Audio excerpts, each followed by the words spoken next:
Hey y'all, yeah, word. Wanna hear it, wanna talk about it, word. Wanna hear it, wanna talk about it. Know it's all about the word. You know it's word. Yo, welcome to another episode of the Word Podcast right here. I'm your boy G-Stylez, and I'm joining in the studio again by my man Hollywood, DJ Hollywood. What up? Hey, what's going on? Glad to be back. Hey, from the last time that I was here, I had a great time. Yep, had to do it again. Yeah, you know, and you, after hearing yourself being recorded, you understand this, like when you do your records and stuff, it's like certain things that you say, and it's repetitive. Or certain words that I'll try to make myself look smart, and it's like, dude, you're not even fucking putting that in the right spot, you know. It's just a human thing. Should we all go to like certain words and phrases that we definitely that we feel comfortable with? Yes, to keep us going, especially if you can't think of something to talk about. Sometimes you do the uhs or the whatever. Well, it's not really particularly like the uhs and stuff. It was normal words that I would say, like for example, you know, in my opinion, or so to speak, was one that was really heavily said during some phrases. And I'm like, why do I keep saying that? Why is it, you know, it makes no sense. You probably say it all the time and just don't realize it. Yeah, it doesn't bother you so much. So now I'm going to try to be a little bit more focused on what I'm talking about, because I didn't dig it, man. I wasn't digging it. But, well, I know last time I was 3 shades to the wind on some other stuff, but no, I think you handled yourself very well, man. But then again, you can handle having a good time. No, it's just and being in the entertainment, like, you know, what we do, like talk radio, and you really don't realize how difficult it is to keep an audience by saying something, you know, without being repetitive, saying dumbass words that being corny or something. Yeah, being corny and stuff. So I try to listen to a lot of announcers and stuff. I don't know if you do that too, but study them, you know? Yeah. I even got as far as where I got on YouTube and looked at how do you talk like a DJ, you know, because I always thought those DJs had really good deliveries, you know, like, hey, this is 93.5X, you know, saying, and it's a good pitch, you know. To a certain extent, they do that weird fucking bubblegummy shit where they're like, we're chilling in the booth, like almost like robotic, you know what I mean? Yeah. And you know, I kind of wanted to give everybody a chance to see what I was like looking at and stuff, but I don't know, who do you listen to that influences your, you know, like when you're about ready to do radio and stuff, or announcements, or do your show, your radio show? I actually like Howard Stern a lot. That's who I always kind of liked, because me too. He's more himself than he is trying to like be, like I was saying, more robotic, where you're like not breathing. That's what it is. It's you're really not breathing, or you breathe a lot through your nose and you get like that nasally kind of, it sounds kind of cool to a certain extent, like I said, but it is really robotic. Like if you're doing a little interview with somebody like we're doing right now, for example, they would sound more like too rehearsed. Like, dude, just like relax and fucking let's talk a little bit. Well, another thing too that I've noticed, and it was, I even do it just sitting still, like on a couch somewhere. I can almost hear myself breathe, like, you know, like you can hear yourself like heavy breathing. I'm going, man, is that me doing that? You know, and I don't know if it's because I'm just overweight or something, bro, and my heart's working like 100 times harder, just trying to make my lungs, you know, inflate and deflate. But I know that, you know, especially with the hot mic and stuff, it'll pick up your nose breathing, and, you know, which can be annoying. So I don't, you know, there's a whole, whether you want to believe it or not, there's a whole different kind of talent on this. Yeah. You know what I mean? But, you know, I know when I got here, I was looking forward to Derek being here, your producer, and, you know, we spoke very little about him last time. And I know we missed each other this time around. Or you missed each other, I should say. Yeah. And just barely by a little bit. I remember when I first did the first show with you, and he had mentioned to you that he wanted to be in on a conversation as well, like, especially when we were talking like sports last time.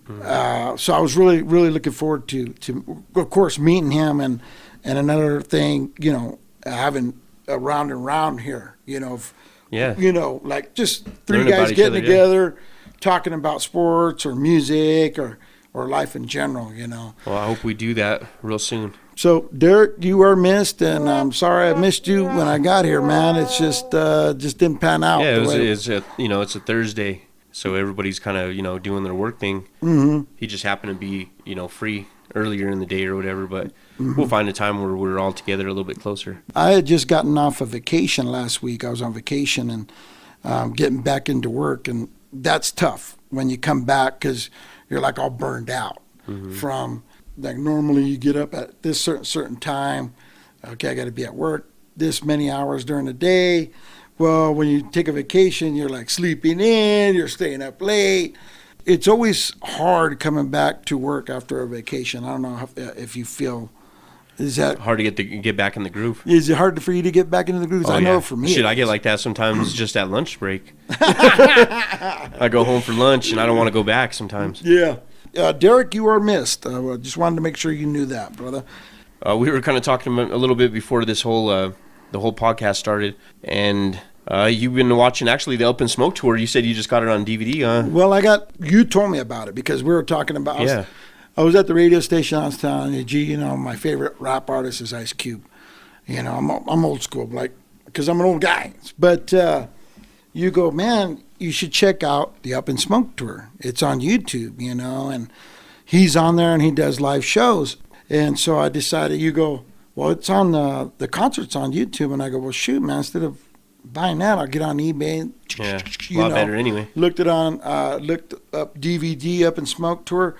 Pretty cool video. But like you said, it was done in 01? I think it was 2001 pretty much because it came out when that Chronic 2001 came out. So I'm thinking it's around that time. So, but you got it on VHS. Yeah, and I got it on VHS, so that tells you, it's pretty old. Shit, I think that's like 90s, wouldn't you say? Maybe late 90s, like 99-ish maybe? Yeah. Something like that. I mean, they still were making VHSs there for a good while in the 2000s too. But I got halfway through it. I haven't seen the whole thing because I'd just gotten it and stuff, but it gets better as it progresses. Yeah. I liked Ice Cube. Ice Cube was really good.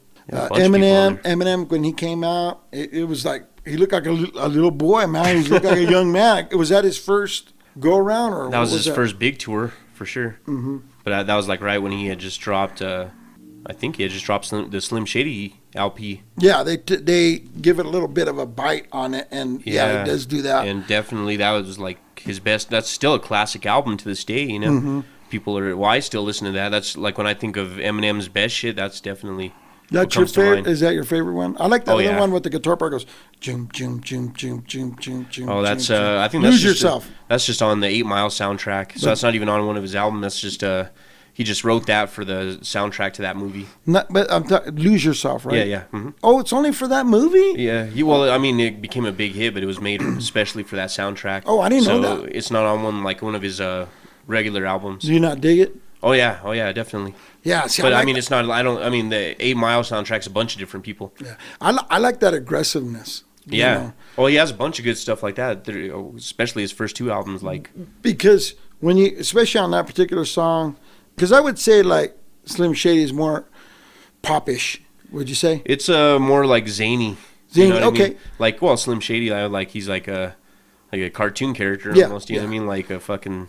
but would you gear it more towards pop as opposed to that Lose Yourself? Oh yeah, if you're talking, for sure. Because I'm looking at Lose Yourself. He did that more for like a motion picture, so he's trying to like make it more more inspiring. Oh, okay. Especially for the part that it plays. Like you've seen 8 Mile. Yeah. Oh yeah, I've seen it. Like on the parts that he plays that song on, it's when he's getting motivated. You mean like getting ready to fucking go and win. Yeah. So I think that's kind of why he made that one. But I mean, it's a really good song altogether, just in general. I mean, now when you remember when we talked last time and you were saying like battles that you and your cousins would have. Oh yeah. Was it like that? Like on 8 Mile, like everybody just kind of like stands around and like a cipher kind of. Not a cipher. A cipher is when it's just a circle of MCs, just one rapping after the other. But battles, like when you're calling each other out. His is more like on that movie. It was more put together, like they made it an event and this and that. Like when we did that shit, it was just on the fly. Usually what would happen is we were doing a cipher, we'd be all rapping, and then somebody would get bored or just like want to start clowning on the other one. They would just start talking shit all of a sudden. You mean? Yeah. It'd be their turn to just rap, and all of a sudden they'd be talking shit, so you had to like come back at them. And That's how we kind of did it. You know what I mean? Yeah, that's what I was wondering if that's how you guys had it with when you would go with your cousins. Yeah, more like that. Like there's more like tournament style because Eminem, you should see some of the shit he used to do. Like, have you ever heard of Scribble Jam? No, I haven't. Like Scribble Jam was like the big like battle, like tournament every year, and it had like the best MCs, you know. And Eminem actually lost in that a few times, but he also won, and that's what made him kind of famous too, you know. Oh, really? That's where he got kind of heard, was doing battles and stuff like that, and then he put out that little demo tape, and eventually it got to Dr. Dre, and he signed him and all that. So Dre got found. Yeah, he found Eminem. He found like a demo tape of him or something like that. Somebody had showed it to him. What other good artists sit underneath Dr. Dre? Like who has he signed? You mean? Yeah. Who has he found that's legit like Eminem? Oh yeah, there's a few of them. Shit. Well, still I'm a little bit confused on this one, but I'm not sure if it was Eminem or if it was Dr. Dre and Eminem that found 50 Cent. Okay. So 50 Cent was one of them. I like 50 Cent. Yeah, dude. so a lot of people do. Yeah. I like 50 Cent too. You know how you're talking about Howard Stern and stuff? Have you seen that interview with 50 Cent? I don't think so. Oh, dude, you got to watch that. It is interesting. You know, and I thought when 50 Cent came in, you know, I thought, oh, shoot, this is going to be boring, you know. Oh, no, he's had an interesting life for sure. Dude, the guy is so down to earth. Nice guy.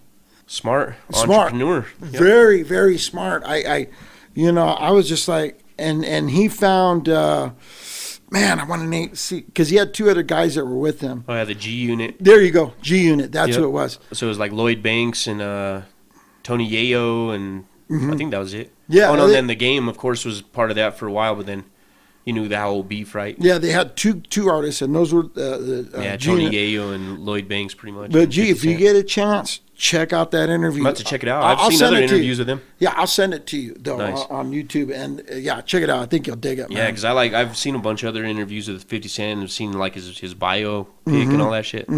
But yeah, the Up in Smoke tour has a bunch of good people. Exhibit's another one too. You know who Pimp My Ride and all those. Yeah. He was another one that Dr. Dre found. No kidding. Yeah, so he's on that tour too. I watched The Further You Get Into It. Okay. He's on there too. Yeah. So Dre was a part of Suge Knight. Yeah, so it was Death Row Records. Yeah. He was owned by Suge Knight, right? Yeah. So what happened with Death Row is that it was Suge Knight used to just be a bodyguard. He was just a bodyguard. You know, he's like, yo, I could protect you and shit like that. He's like, just let me be like part of this label that I'm putting together, and I'll take care of you guys. So that's what they did, is they signed over all their stuff to him right away because they kind of trusted him. Plus he kind of punked him into it. Well, it seemed like he muscled him. Yeah, exactly. Like he put it I'll on whoop your ass if you don't sign my paper. I think at first they signed without any problems. Like they didn't get punked out of that part. But when they were trying to leave is when he's like, fuck no, you ain't taking shit. Well, when you got your cash cow. Yep. You know what I mean? Gee, if you have an artist, if you own your own label, and you got your artists on there and they're making you money, you ain't gonna let them go. Oh yeah, for sure.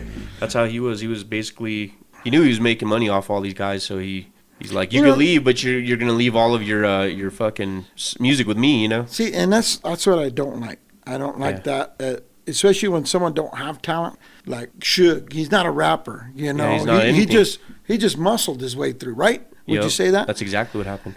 Him coming in, living through the artists that he has in his group there. Well, yeah, he's making all his money off of them. That's how he's rich. Now, so who did he shoot? He ended up shooting Tupac or?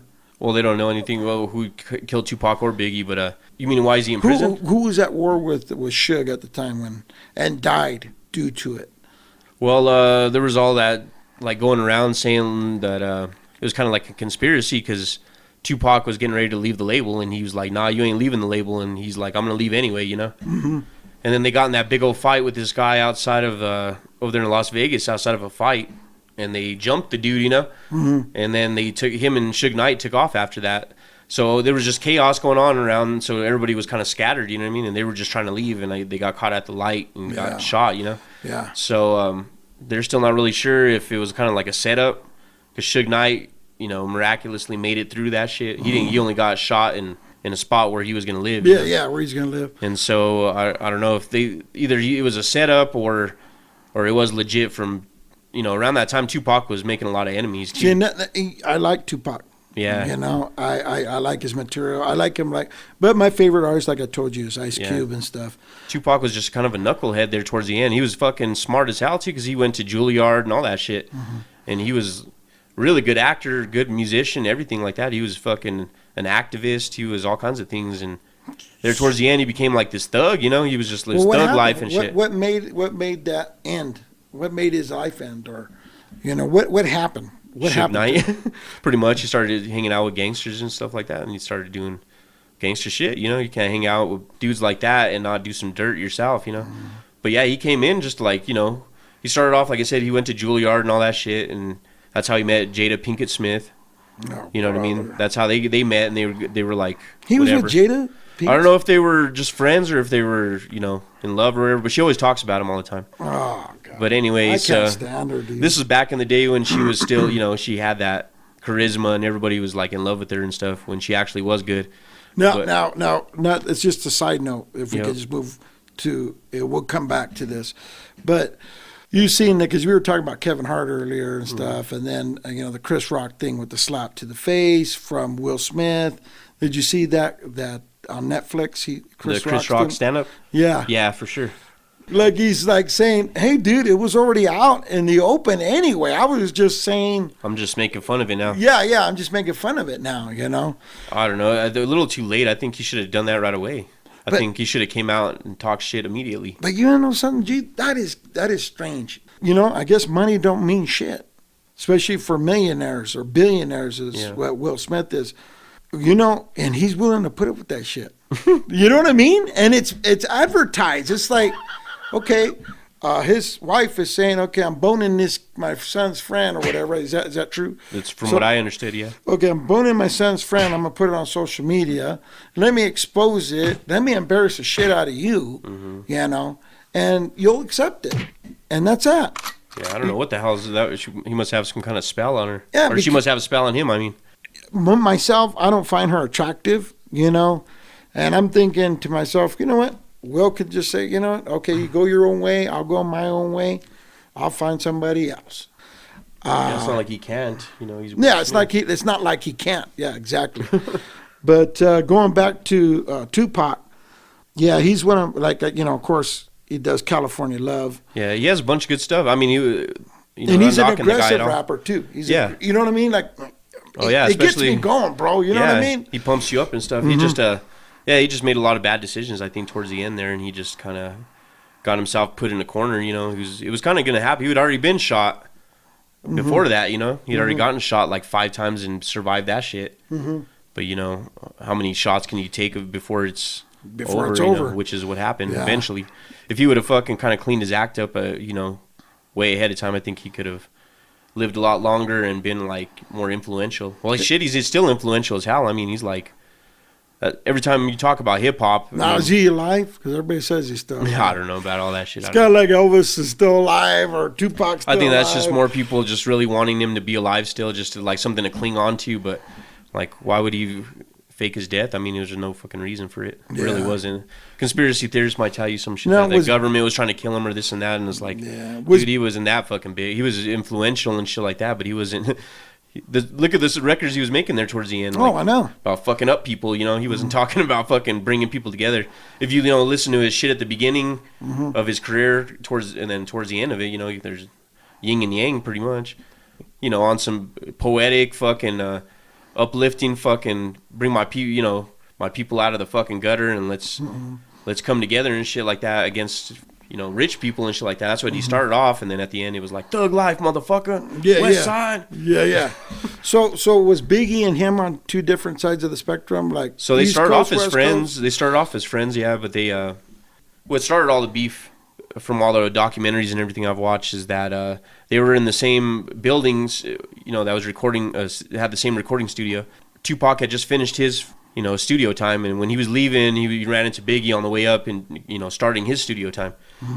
And so at that time they were still cool, so he's like, whatever, you know, what up and shit. And so he gets in the elevator and takes off, and I guess on the way down the elevator somebody gets in and tries to rob him and shit, and that's when he ends up getting shot. Oh jeez. And so he blamed the whole thing, he just blamed it on Biggie basically because he was in the same building as him. Yeah. And I don't know, you know, exactly what happened, but from the sound of it, just even from the interviews they did with Biggie and stuff, you didn't know he was just doing his studio time. He wasn't fucking had nothing to do with anything. Mm-hmm. But that's how it all got started, and then it just kind of snowball effect after that. I mean, then they all started beefing with their friends started beefing with each other and shit like that, and then it turned into a East Coast West Coast thing, and then they started fighting at like the Source Awards and things like that. Mm-hmm.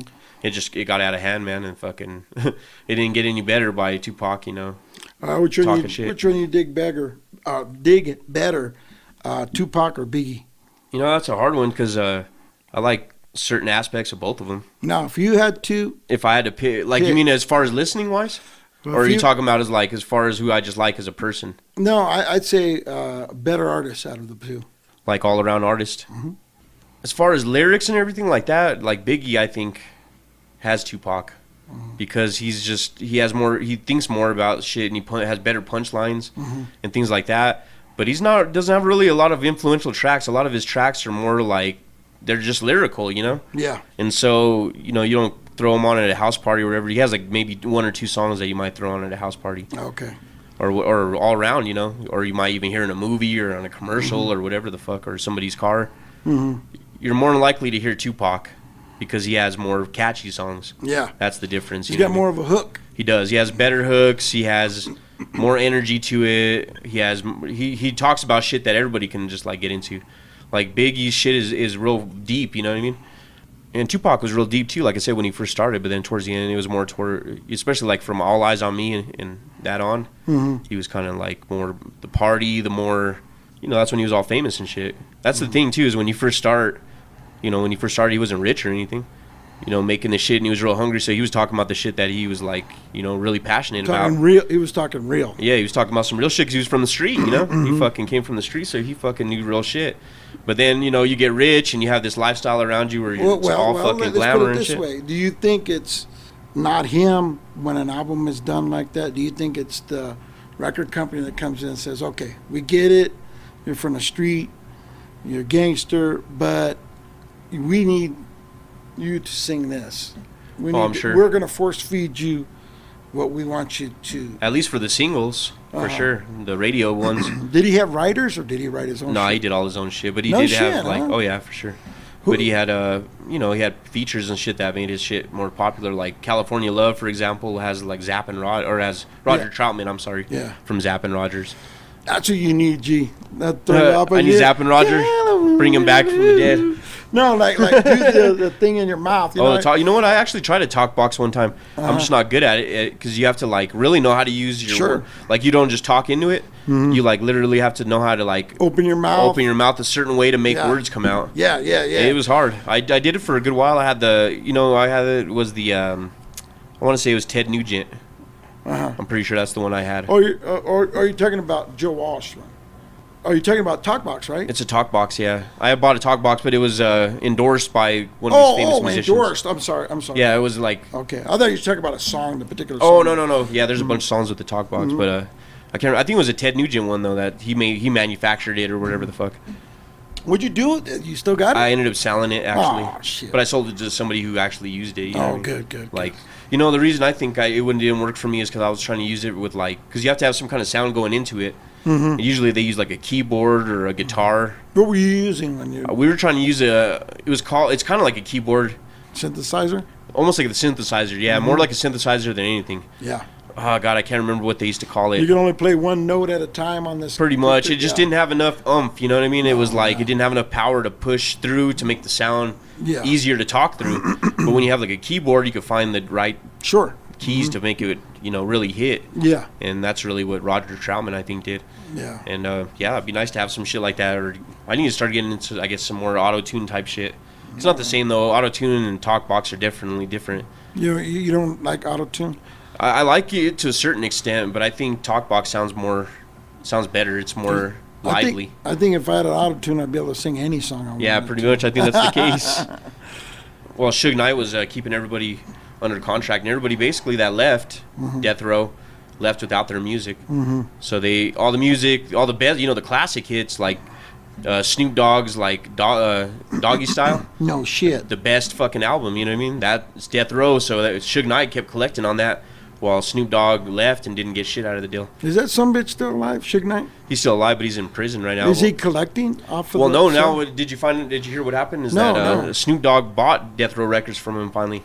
So Really? now he owns all of the catalog again. Mhm. He owns everybody's shit, and he's been, Snoop Dogg's cool about it. So he probably gave, the royalties back to all the artists that were under that shit. Oh, that's cool. There's a man. bunch of people under that shit. Death Row had some really good artists on there, and they all got fucked, I'm sure. Now, was Snoop a solo artist when he came in, or was he a part of a group? He came in with Dr. Dre when Dr. Dre made The Chronic, Okay. and I don't remember how. I think he's related to him somehow. I think they're like cousins or some shit. No kidding. Something to that effect. Or I he like was, Snoop, but man, he's got a big old 10 head on his. I mean, dude's The older losing he's his- getting, he's getting the fucking receding hairline. Dude, it's like halfway. Yep. Like that one guy It's like, said. why even keep the braids at this Yeah, point? it's like that guy said on All About the Benjamins. Remember? He goes, "You don't have dreams. You see movies." You got movie. You got feature films.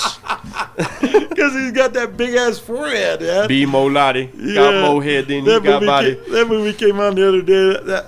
That movie isn't good when there's no cuss words in it. It has to have a cuss words in it because it's funnier. All those hood movies you can't watch on regular TV. And what's his name? The guy that plays Reggie. Mike Epps, right? Mike Epps.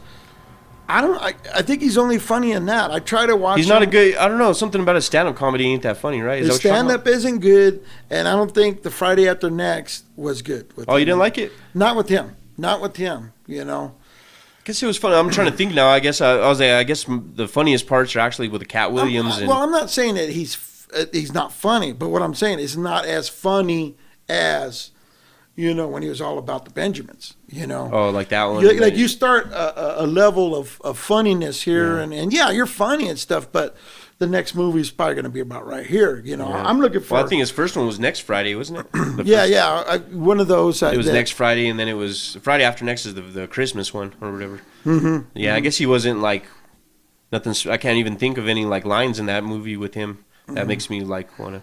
But you could think of lines of All About the Benjamins. Yeah, and from next Friday, a lot of those. Yeah.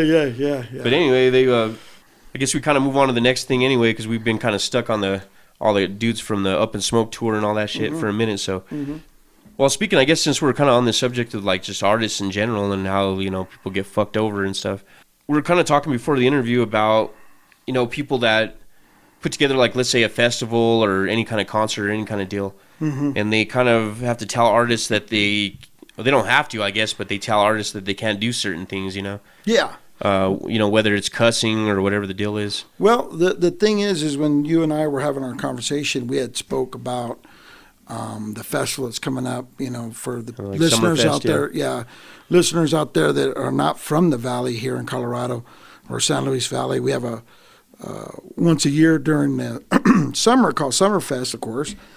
Yeah, Sunshine Festival. And a lot of local bands play 2 main stages.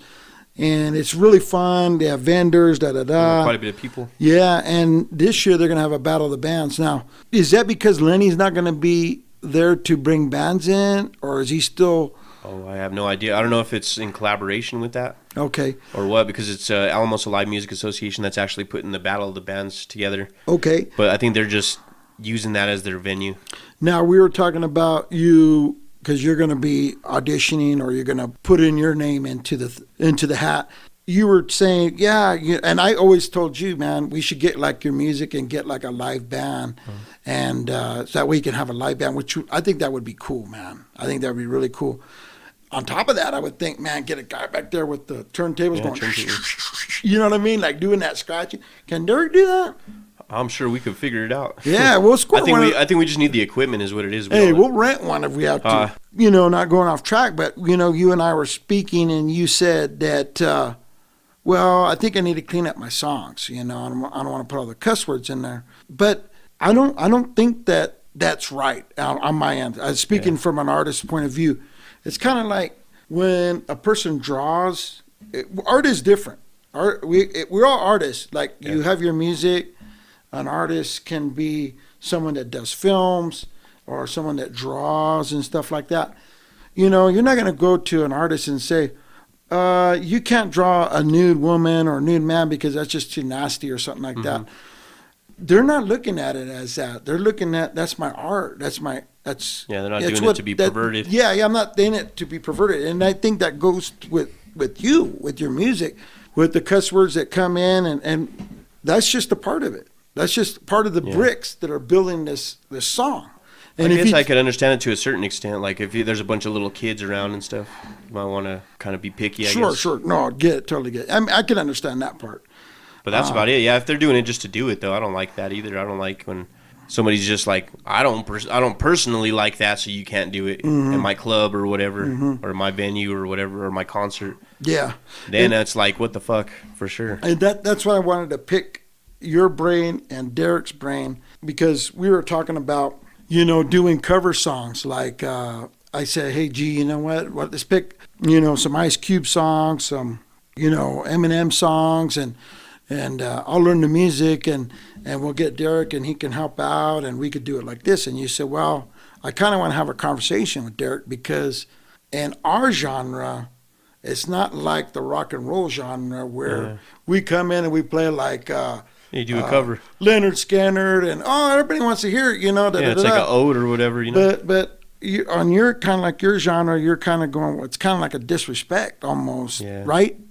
I guess it's disrespectful, or just seen as corny or whatever. The biggest example I could say right now is like with Logic, the MC Logic. He's like redoing a couple of, like he just did a Bone Thugs Harmony song and an Ice Cube song, and he made it like into a cover with like a live band and everything, exactly what we were thinking about doing. Yeah. But yeah, he's getting roasted pretty hard for it, Except for, it's funny, the people that he did he did the Bone Thug one and the Ice Cube, and Ice Cube was cool with it. He's like, shit, it's cool. Yeah, well, he's still getting paid by it. That's probably what. But I mean, he didn't have any fucking hard feelings about it at all, so I don't think it's even being disrespectful. I think it's just the hip-hop audience that don't like that shit. You would have to sell it, and it's a hard sell. Yeah, it's just people in hip-hop really, especially the audience and the supporters of hip hop are all about originality, which is, it's like, it's a hard thing to fight, because I'm the same way. I actually like doing covers, and I like doing, I do karaoke a lot, like jacking around and shit. So I know I could do some shit with the band, but I just always feel kind of like I'm scared to get clowned by the crowd if we do start doing something like that. I guess it depends on the crowd. It's almost like, that's a part of sacred ground. You don't know if should I cross that line or should I I think the hardest part about some of those songs too, like Ice Cube songs, like he drops the N-bomb like every other fucking sentence, so you'd have to figure out ways to go around without that offending somebody. Yeah. I mean, you would have to. I wouldn't be able to say that shit, So, especially in such a politically correct world that we have right definitely. now. But that's just kind of a weird. Like I said, it depends on the audience too. If you're in front of just a hip hop audience, just people who are all into hip hop, that you might not get as good of a feedback as you're expecting. But then again, you might do it in front of a whole other audience that's not even really hip hop oriented. They might just be some people that just listen to maybe like rock and roll and stuff and they go, like that. oh man, I heard that song. Yeah, they're like, shit, I like that song. Yeah. And cool, they made it into like a rock version kind of almost. Sure. Or into like a live version, live performance version. So I don't know, it just depends, I guess. Well, speaking of like artists that come through, here in the Valley, we had spoken about like bringing major artists in to where we're at, because for you people that don't live in Colorado or don't really realize where we are at here in the San Luis Valley, which is the southern part of Colorado, I kind of was wanting to put our name on the map, the San Luis Valley area on the map. Like we have a couple rodeos or a few rodeos a year, and Stampede, we got one in Monte Vista, that is, and we have a lot of big country acts that come and play there, and Dwight Yoakam was one of them. Yeah. And I got to thinking about it. I go, why can't we have an artist like in Alamosa or an artist in Antonito, or San Luis, And I'm not talking like artists that are big in New Mexico. Or artists that are big in Colorado. Like I'm talking like regionally famous. Like a regionally famous act that would come in, and kind of put us on the map, saying, "Oh shoot, we played San Luis Valley, and we'll see you guys next year." Or that would be nice. A lot of artists. I think the biggest part over here is we don't have a venue. Well, I know a friend of mine, And when we get off the air, because I don't want to mention his name on the air, but he has the okay for it, because I brought it up to him to have a venue for us to use. Oh, shit. All we have to do is come up with the dough. The dough and the artists. And each town here would have a donation of money towards that type of thing. That I did do some research. But depending on which town has the most money, they're going to want to be represented in that town. I got you. You know what I mean? Like Antonito might have the better venue, but they don't really have as much cash as Alamosa. You know? Yeah, exactly. So that's the toss-up of should we not, or who. It would be nice to start doing stuff like, because it's been a long time. Last time I seen a big act here, it was Los Lobos, and that was already at least 13, 14 years ago. Where'd they play at? Adams State University in the stadium. That was pretty bad. I actually got to go. Well, a lot of people did. They were pretty cool. They sat there and they set up a little table afterwards, and you can go and get your autograph. Yeah. So I actually got an autograph from the whole band. That's cool. So, man. and you know, they got to shake their hand and say what's up, take pictures or whatever. I wish I'd have got some pictures. That's the only thing I didn't get. Did they say anything like, where the fuck are we? You know, like they're like, where the weed at? No, I'm just joking. Is that how they were? No, they were real chill back. They were just, I think, they just did their thing and they left right away. They had their big tour bus. I know they're from East LA. Oh yeah. And then they're Ozo Motley. Have you ever heard of Ozo Motley? Yeah. They're fucking badass too, and they were here the same year. Aren't they from Denver though? No, they're like South American. Oh, they're South American. Okay. Something like that. They're grooving bad. Oh, they're badass. They got a big old band. It's like 12 or 13 of them, all kinds of different instruments. Can you imagine paying those guys, man? I mean, 13 guys. And that one they did at Cole Park, like where they do Summerfest. Oh, cool. And that was really cool. But it was a free concert. Both of them actually were free concerts. Oh, man, that's great. But they haven't had anything like that since. You know what I mean? If we would have something like that every year, that would be really cool. You know, even if it's, you know, if we don't get somebody famous like Taylor Swift type or fucking whoever, you know. Yeah, I don't think we could touch the money with that like a Swift would get. Yeah, but somebody semi-famous maybe. Yeah. But I wish we could do that here in the Valley, though. I think it would help the communities and stuff like that. It just gives people something to do. Look at people. Right now what they do is when there's a big concert like that, it's usually like in Denver, Red Rocks, something like that. Yeah. And, you know, these people spend fucking $80, $90 a ticket to go up to that shit. If they did the same thing here, they wouldn't even have to go anywhere, and we can... Speaking of, I don't know if you ever heard of Steel Panther. They're a parody band, and they're a parody 80s band. And they dress up, you know, with the hair. And actually, they're great musicians. So when they play Def Leppard, they actually play the song better than Def Leppard. Oh, I mean, when they play it, they're dead balls on. This is like a local band? Or No, they're from L.A. They're from L.A. Okay, they're like a semi-famous band. Yeah. Actually, the lead singer for them actually did Rockstar with Mark Wahlberg. Oh, wow, okay. Okay, you remember that movie? Oh, yeah. Okay, remember when Mark was going to go in and audition and that one other guy was in there singing and stuff and he was leaving. They both looked at each other as he was passing them by. That's He's one of the leads, is the lead singer of that band, Steel Panther. Wow. And they do a parody. They make fun of the 80s. But because they got the hair and they're still locked into the attitude of the 80s, you know, per se. Very good band. In September, me and my girlfriend are going to go see Eric Clapton.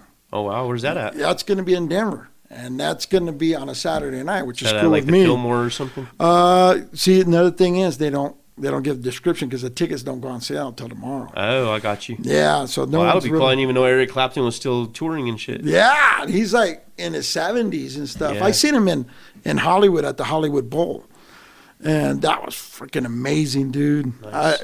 I mean, going to the Hollywood Bowl where everybody's played, like Hendrix, The Doors, Janis Joplin. You know, anybody that you know that's played the Hollywood Bowl. It's the reason why it's famous for what it is. And great venue to see a band in, I thought. But, I want to see Eric Clapton again. I seen Clapton then. He was great, and I want to see him again. Let's kind of transition into, we were kind of talking about Wolfgang Van Halen and his group Mammoth right before the interview, too. Yeah. You know, on my radio show that I talk about, you know, Wolfgang, he is the son of the late, great Eddie Van Halen. The latter part of the years here until Eddie's death, Wolf Wolfie is what they call him for short, was playing bass for Van Halen at the end of the Van Halen days. Yeah, his mom is Valerie Bertinelli. Valerie Bertinelli, yeah. Oh, okay. Looks like her and almost the same size as her, too. Oh, yeah. Yeah, I'm looking at a picture right now. I should say that because I'm a a big heavy boy. set guy, too. The album that he has out, and it's great. The first album was great. I mean, it's good. I wouldn't say great, but he's still riding off the coattails of the Van Halen. The name. Okay, I just came off of the road of Van Halen. Yeah, my father passed. All this is weighing in, right? You know, once we all accept that Eddie's gone now and say, okay, the legend's gone, da-da-da, you know, is Wolfie going to burn out? Is that name going to burn out? You know, Wolfie, whenever he talks, he's always arrogant when he talks. And with reason, I think, because his dad taught him how to play the guitar. He could play drums, bass, and all that. I think he's trying to be like funny, maybe. No, just like he just thinks he's too much. Yeah, like too much of himself. Like someone had asked him, well, what do you think your dad would say about the first record with the certain song that hit #1? And he said, well, my dad would probably say, I wouldn't expect it any other way. I know it's going to happen anyway. Like, so what? You're going to make it, you know. So the second album that he did, it was on social media. He was like, okay, I'm almost done with the second album. Just want you all guys to know that I played every instrument on the record, and just letting you know, pat on my back. And, you know, with Pro Tools, I can lay a drum part down, right? And then you could copy that and then loop it, make as many loops as you want, right? Mm-hmm. So if you go, Chris, play me a couple riffs on the drums, you know, a couple fills, and I give you 5 ideas. And you go, I like #3, we're going to mix it with #1. And really, I'm not actually putting those together. You're putting them together because you got the computer, right? So it's not really playing. That's what Pro Tools is, right? Pretty much. Well, any of those softwares. Pasting, and that's what I hear from a lot of artists, that Pro Tools has killed the artist because you don't have to sit there and play the whole damn song like you used to. Yeah, you don't have to, you know. And I'm sure that Wolfie's a great drummer and he's a great guitar player, but so is every other buddy else in Hollywood and stuff. You know, what transcends him is the name, you know. And that's what I was trying to say, is like, I wonder when that's going to end, that era. But probably not too much longer from now, I bet. Yeah, but I was listening to an interview of on him, and Eddie Van Halen, when he passed, was worth over $100 million. Wolfie, out of $100 million, only got $10 million. His brother got a portion of his estate, Alex Van Halen, and Eddie's late wife. I wouldn't say late wife because she's still alive, but she got a majority of the money too. Who was that? Bertinelli or no? No. He married somebody else, and I can't think of her name offhand. But I mean, if your son, let's say you only have one son, let's say you only have, and you're married, remarried again and stuff, and you're doing your thing, and let's say, gee, you run into $1 million, and you're tomorrow, you know, you're going to write your will out. You're not going to say, because I know you, you're going to say, okay, money's going to my boys. Yeah. Right? The majority of it. Evenly, it's going to go to them. Sorry. They're the heir to my, to my throne. Yeah, to my throne. So don't you think that's what it... That's what I would have been like, but I don't know how close he was with his son. Who knows? Yeah, but his son acted like they were best friends. And maybe it didn't bother him. Maybe he was happy with it. Yeah, maybe you're right. Shit, $10 million's a lot. Yeah, but $100 million's even better, isn't it? I guess that is true, too. Yeah, but anyway, that was my thoughts on that. Well, I've been trying to talk to a bunch of people about this, but nobody's watched it, and luckily you have. Is that new movie Creed 3. I wanted to see what you thought about that. My girlfriend, something's wrong with her. She likes watching people beat on each other for whatever reason. She's just funny that way. She likes action-packed movies. Yeah. And Michael Jordan Michael B. Jordan, his good looks probably don't help help it along the way. You know what I'm saying? She wanted to see Creed 3 because she loves the Rocky movies and she loves Creed and so forth.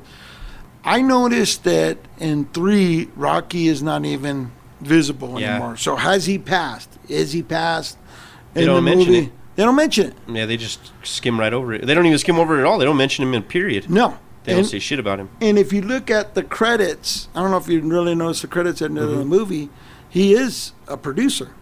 He is part of it because it's, he owns it in some way. But he didn't want to be too involved. He didn't want to be in the movie. Why not? Did you find out anything? From what I could understand is that he didn't really like the fight scenes, which I could agree with. Sylvester Stallone tries to go more with authenticity. Like, all the fighting scenes in the Rocky movies are like pretty realistic, like it would really happen in real life. Yeah. Real punches or whatever. Yeah, they were taking punches. Well, yeah, he got his face like almost shattered by what's his name? Apollo. What's his name? Dolph Lundgren. Almost broke his face. Jeez. He had to go to the hospital and everything because Look at the size of his arm. Yeah, because he accidentally hit him. He's managing all these other fighters, and then his fighter's supposed to fight this. It's supposed to be like Ivan Drago's son. Yeah, his son. It's his son and stuff. But then he ends up getting messed up at a club or something, and this other guy steps in, which is Jonathan Majors' character. That's it. And Jonathan Majors is a fucking excellent actor, man. Well, trip out on this. It was a little bit of mixture of Rocky 3 and Rocky 4. I thought with Drago and then Clubber Lang. Oh, because his Clubber friend Lang? was Clubber Lang because he was a beast, right? I was kind of taking it more like it was to like, what is it? I want to say it's Rock. Which was the one that has Tommy Gunn on it? Rocky 5? That's 5. That's what I kind of took it as, is like he took the dude under his wing. Yeah. And then he fucking turns around and becomes this fucking animal, you mean? Yeah. And he just goes out there and just starts fucking fools up and shit. So, I don't know. That's how I kind of took it. But it was, I don't know. It wasn't even that part that bothered me. What bothered you? The fighting scenes. They were just too fucking special effects. It was like it was kind of dumb. It was a lot of special effects in it. Yeah. So the women get Michael B. Jordan, the good-looking dude, right? Who do we get? His wife. I don't know about you. I don't find her attractive. Did you think she was a pretty woman? She's all right. Really? I didn't think so. All right, but I don't know, nothing special. Yeah, I thought, well, hey, at least get a something the men could look at too, But I didn't, and she bothered me to no end, dude. She bothered me to no end. I don't know. I like the first two Creed movies, but I kind of just felt like that was enough. Yeah. Like I said, Jonathan Majors is a fucking excellent actor, though. So that was the good part about that movie. Was his character was really good. You know what I mean? But felt like a recycled movie. Yeah, it was too much. It jumped the shark. Did it jump the shark for you? For me, it just I didn't really care for it too much. It wasn't. It didn't hit like at the end where like most Rocky movies like when the fighting scenes and everything that are happening, you're almost like. I don't know. I don't know about everybody else, but I'm like so into it that I'm like almost in the fucking fight. I'm over there like all close to my TV and I'm getting all excited and shit. Yeah. But I didn't feel that in that movie. Nah, that was the only one of them that I didn't feel that way about. Like out of all the Rockies and Creeds. Yeah. So I don't know. It was just and I like Michael B. Jordan too as an actor, but I don't know. It's just something about that movie. Well, and also going back to the connections of each movie that has happened, like his mom, which was Creed's wife or whatever. She dies. Yeah. And it throws There's always somebody dead. Yeah, it's almost like Rocky with Mickey. Mickey died, and it almost had that connection, That's exactly what they were taking pieces from all the other movies and making it into it was just kind of like I think that's what I'm looking at the thing on Google now, and it's saying that Stallone he didn't like the direction, the creative direction of it all. Which is probably something to do with that. Like, he was probably like, come on, why are we doing the same shit over and over again? Why do you allow it to happen? That's what I want to know. Is it because of the money? Money, probably. No, I mean, it's not going to say that, but I'm assuming that's what it was for, because he produced it, right? Yeah, and put money into it. I bet you anything that movie's still making money at the box office. That's why he did it, because I'm sure he's like, he was going to make his money back. Money talks, dude. That's all it is to it, man. Money talks, brother. But yeah, I dug it. I thought it was okay. It wasn't like the most horrible movie. I don't hate it, but it's not one of those movies I'd be like, you really got to go see this movie. I liked Avatar 2 better. Yeah, I bet. Yeah, did you dig it? I actually haven't seen that one yet. I've really seen the first Avatar for the first time. Oh man, the second one's bomb, dude. Yeah, that's what everybody's saying. Yeah. Well, it's doing really good in the box office. You wanna watch a really good movie? Avatar 2 is good. Mm-hmm. Yeah, I haven't really watched a whole lot of movies. I've been watching a lot of series and stuff like that, and. You got into Tulsa King now I caught up on Tulsa King the whole first season. Yeah. And then I've been watching a bunch of other ones too. Like I started watching. You remember Night Court? The old, I remember that. They rebooted that. I've been watching that one. Well, how is funny. it? How is funny. It, is it? Okay. It's probably not as funny as the original. Yeah. But it's pretty good. And then I've been watching the Wu-Tang series, like I always talk about. Yeah, I got to see that. The series 3. I mean, season 3 is the one I'm watching now. It's almost over now. Okay. And it's really good. I'll tell you what. Cool. I have to commit to get to. My thing is when I watch a series or a movie that I really am geared to do, I need to sit down and focus. Like, okay, my attention all has to be there. It's hard to find that time. I don't want to sit there and just doze out. I want to make sure I'm absorbing, the full effect because, I want to catch the movie like you caught it. I want to feel like that too as well. So I really just got to be in that mood frame in order to watch something. Like I want to be connected to it, So, yeah, I'm going to put it on it's going to be on the. Yeah, it's pretty good because it's the more you get into it. I've always been a fan of Wu-Tang Clan anyway, but it was kind of cool to learn more about him. But it's looking like we're getting pretty close to the end here, brother. I think we're just going to kind of like end on this because we were talking. It's just always something funny to bring back up. You were talking about watching The Cable Guy the other day, and that's like one of my favorite Jim Carrey movies. And yeah. It has a lot of good one-liners in it. And me and Colin, she hadn't seen it in a while. I haven't seen it in a while either. And because I always use that one line whenever, I don't know why, whenever I see someone named Bill or William, I'll go, "Oh, Billy." I do that same shit too. That's funny. I do that to my girlfriend all the time, and she's like, "Don't call me Billy." Yeah. Oh, that's funny. Does she understand why you're doing it, though? I told her, but I think she still don't quite. I think she has to see it. Yeah, you have to see it. But that's he's making fun of. You ever seen that movie that he's making fun of? It's called like Midnight Train, I think. It's a crazy ass movie. Actually, it's about this dude that he goes to Turkey and he tries to smuggle like hash back, and they fucking bust him and they throw him in a Turkish prison. Prison. That's hard to say together. And yeah, the dude like they fucking torture the fuck out of him and do all this shit. He stays in there for like 10 something years or more. Shit. And by the time he gets out of there, it's like already his whole life's all fucked. His wife moved on without him. But there's that part where he's like, she goes to go see him, the wife, and she puts her titty on the fucking on the glass. Is that what that's from? And then he's like an animal, all upon it, because he hasn't seen a woman in years, you know what I mean? And she's like, "Oh, Billy." That's what I didn't know that was from that. So I'll just go back and look up. I think it's called Midnight Train. I'm pretty sure. Okay, I'll look it up. And just look for that scene, and that's it. Yeah, it's exactly what he's making. Damn, Jim Carrey always fucking clowns on some shit like that. Yeah, and the scenes that they have in that where I don't know if you've ever had friends like that. They would go, "Oh, so." Let's go hang out, and you're like, you're really not my type of people that I hang out with. I just don't really feel like hanging out with you. But they're so starved for attention that, they go to the extremes, for something like that. Have you had anybody like that? Goddamn fucking, I haven't had somebody who doing. Well, I guess to the extreme. In his case, he's like blackmailing people and shit to be his friend. He's calling a preferred customer. Exactly, motherfucker. Yeah. But I've had friends like that before, or not friend. I don't know what you would call them, but I had this one guy for sure that would. I don't even want to say names, poor guy. Yeah.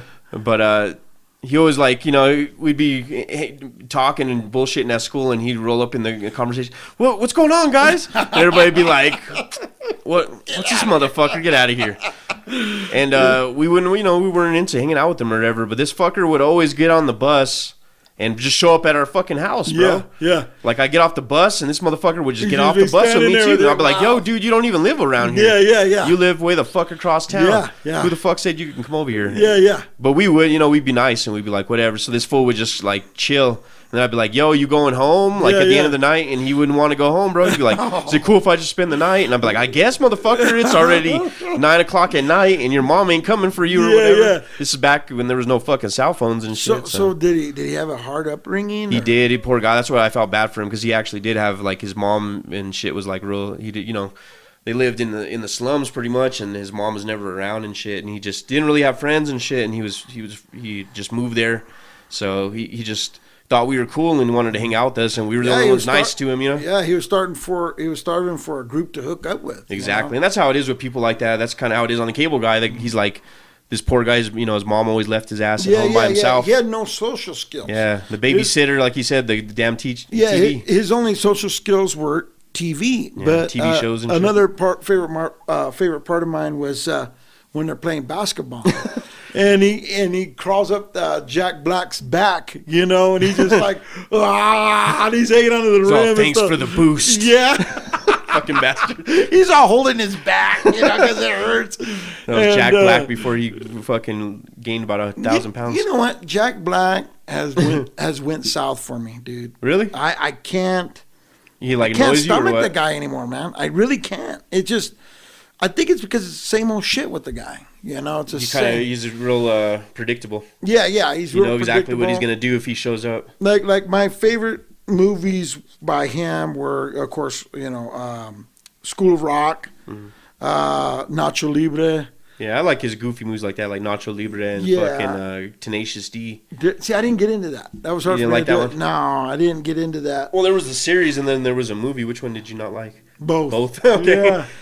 And it's almost, the guy's got a great voice, but he would do he'd sing like Dio or. Yeah, he tries to do shit like corny-ish. Not corny, but he makes it joking. Yeah, and I don't like that. It kind of threw me off. It's kind of almost like how you felt when I said, "Hey, Joe, what do you think about hip-hop bands? Hip-hop, doing covers," and you're going, "Chris, it's not going to work, man. It's not." It's kind of disrespectful in a way, And that I could see that too, because there's a lot of those. There's even rappers like that too that are like parody rappers or whatever you want to call them. Yeah. Like, Lonely Island and like who the fuck else does it? There's a bunch of them, Lil Dicky, all these different guys that. What do you think of the Island Boys, bro?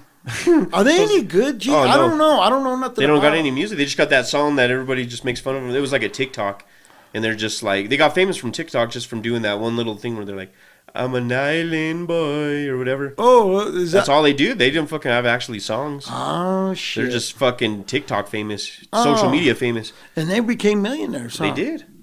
That's because everybody wants them in their fucking videos, and everybody wants, to sponsor them and shit. That's that's how it is with the social media these days. You can become a fucking famous person for not doing shit, just for doing a video that everybody thought was funny or. Because everybody just clowns on them. They just think they're a bunch of fucking idiots. You know what I mean? Not change subject. I know you wanted to go into that direction, but the TikTok thing, I talked to my girlfriend about it, and and I think we kind of went over a little bit at the last time I was on and stuff, but it's almost kind of like people will be on there and are so starved. Seem like they're so starved for attention. Asses. They'll direct themselves, and I was like. And I hate the ones that go, well, hey, like really aggressive and talking to you like you're fucking watching Pee Wee Herman or something. Yeah. And they get too much. It's like too much. So I'll scroll down, or the thing of, okay, everybody wake up, America! I told you it was gonna happen. Like you'll see those things like political stuff. Yeah. And and I'm listening to it, and it's like. Yeah, I told you guys this was going to happen and stuff. I go, well, what the fuck did you want me to do then?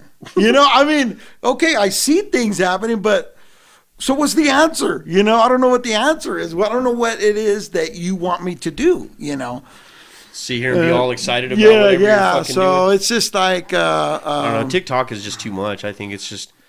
It's not. I don't think it's good for the kids either, because what it is they're doing it with YouTube, even with the YouTube Shorts, where they just have like a billion fucking things going on in like moments. You know what I mean? It's a 3-minute video with 1,000 other videos inside of it. Kids are like glued to the screen. See, you would understand that more than I would because you have young kids. My kids are all grown up, so I don't know. They're probably not into it. Yeah.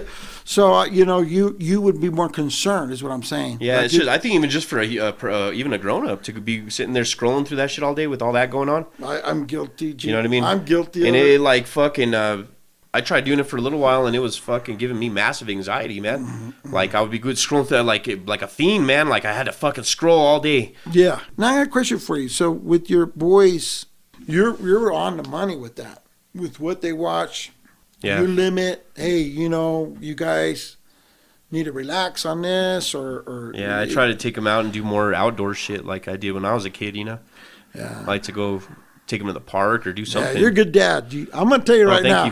I mean that 100%. And whoever's listening, G is an awesome father. There's things that you do that, man, I wish I would have done that with my kids. As when you and your boys are together, you're 100% focused right here. Nothing else matters on the outside, you know. Yeah. And that is, I find that with a lot of respect and very impressive, man. So I just like to do it, really. I mean, they're like my little best friends, you know what I mean? So. Well, I had fun, man. This was blast, dude. Yeah, me too. It always goes by so fast, even though we're on the air for about an hour or so. Thanks for having me back. And like I said, I love your show. I love your podcast that you got here. You're a good host, great host. And, you know, unfortunately, you know, Derek don't want to hang out with us. So you don't want to hang with us. No, you got other schedules, I guess, too. But no, I love having you on the show, man. Of course, I'm going to have you back again eventually. Cool. Well, I'm looking forward to, well, with you peoples out there, you know, we're looking forward to G-Stylez doing some live touring this summer. I'm hoping. Yeah, we got fingers crossed or what? Yeah, or at least a couple of shows would be nice. That would be great. I'd love to see even you a handful of them out there. And when you do your shows this summer, man, invite me, please. And even if you're going to Springs, man, I'll be your sidekick, bro. I'll hit you up. I'll be your roadie. You know, I'll carry your microphones and your backing tracks, you know. I'll be happy just to have some company, man. Yeah, I think that would be a blast and stuff. So, but thank you for having me, man. I had a good time. Great time. Show, brother. Always, man. Always, brother. Right on, brother. Well, you've been listening to the Word Podcast, and I'm your boy G-Stylez. Till next time. Hey, y'all. Word. Wanna hear it, wanna talk about it. Word. Wanna hear it, wanna talk about it. Know it's all about the word. You know it's word.